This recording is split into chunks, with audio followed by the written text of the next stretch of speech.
Arthur Naevius et la lunette céleste.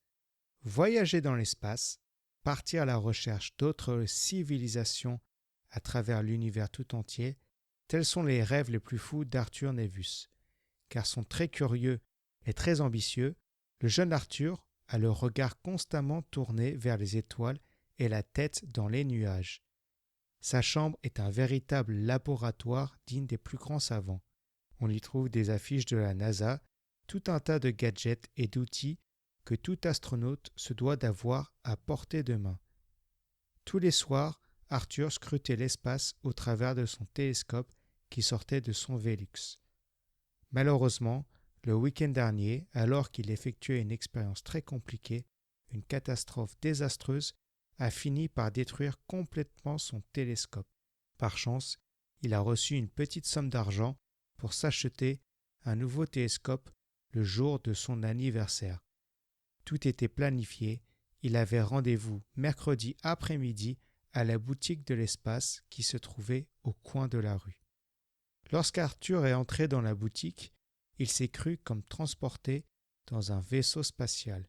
Il y avait des combinaisons d'astronautes de toutes les sortes, des maquettes de fusées, des répliques miniatures de toutes les planètes, des télescopes et plein d'autres choses qu'Arthur aurait aimé s'acheter.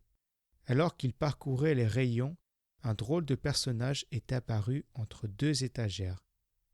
Il racontait tout un charabia qu'Arthur Naevius ne comprenait absolument pas. « Bien le bonjour, petit jeune homme. Que puis-je pour vous ?» Il avait une petite touffe de cheveux blancs mal coiffés et une grosse paire de lunettes qui lui faisaient de grands yeux globuleux.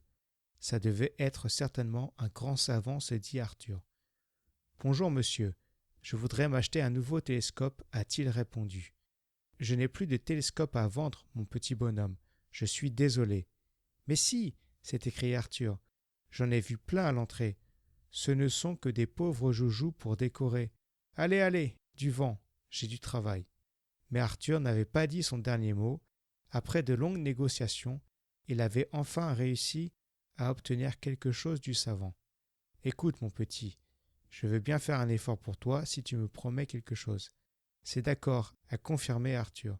« Je vais te prêter le dernier télescope qui me reste, le seul que je n'ai jamais vendu et que je ne vendrai jamais. »« Pourquoi cela ?» a demandé Arthur. « Parce qu'il n'est pas à moi, pardi. »« À qui appartient-il ? » ?»« Ça, c'est un secret. Aussi, je veux que tu me promettes que tu me le rendras en parfait état. Est-ce que c'est clair ? » ?»« Parfaitement, monsieur. » Le savant était alors revenu avec une drôle de machine, pas comme les autres. Arthur n'arrivait pas à croire que cette chose pouvait voir dans l'espace. Un siège de bureau était relié à une immense roue de vélo par plusieurs fils. Les pédales étaient posées sur les accoudoirs et au-dessus de la tête pendait une grosse ampoule.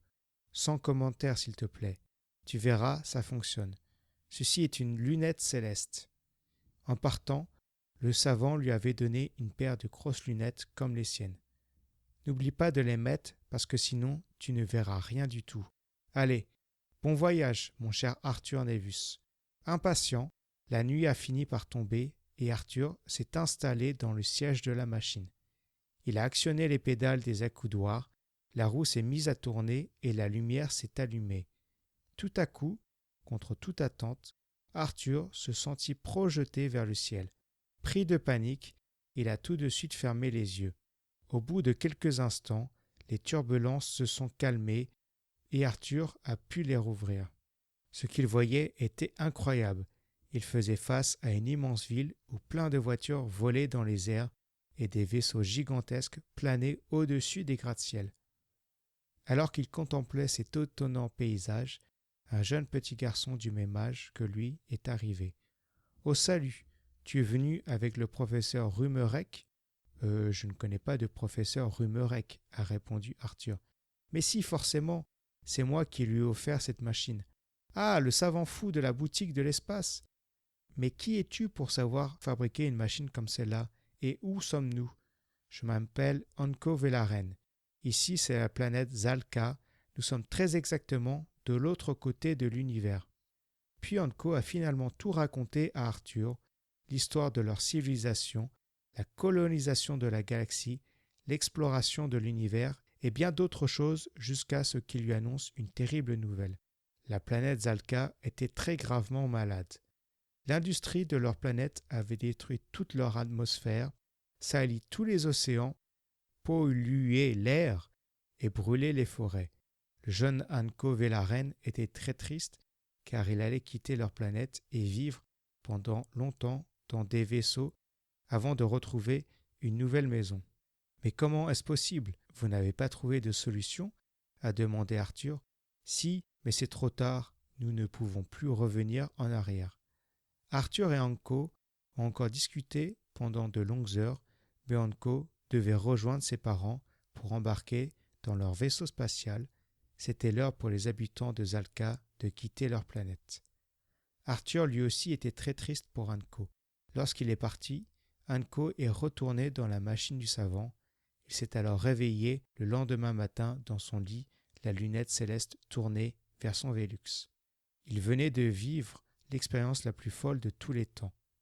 Maintenant, il le savait, il y avait d'autres humains dans l'espace qui les regardaient. Arthur a fini par rendre la lunette céleste au savant fou, le fameux professeur Rumerek. Et à ce moment-là, il n'a pu s'empêcher de penser « Nous avons quand même de la chance, nous, d'être encore sur une autre planète. Il y a encore des arbres, des océans et de l'air pour respirer. Je vais tout raconter au président. Il ne faut absolument pas qu'il se passe la même chose que sur la planète Zalka. Quand on a un bon chez soi, il faut le garder propre. » Et quelques années plus tard, le jeune Arthur Naevus est devenu le plus grand savant de tous les temps, engagé pour la sauvegarde de la planète Terre et le premier explorateur de l'espace.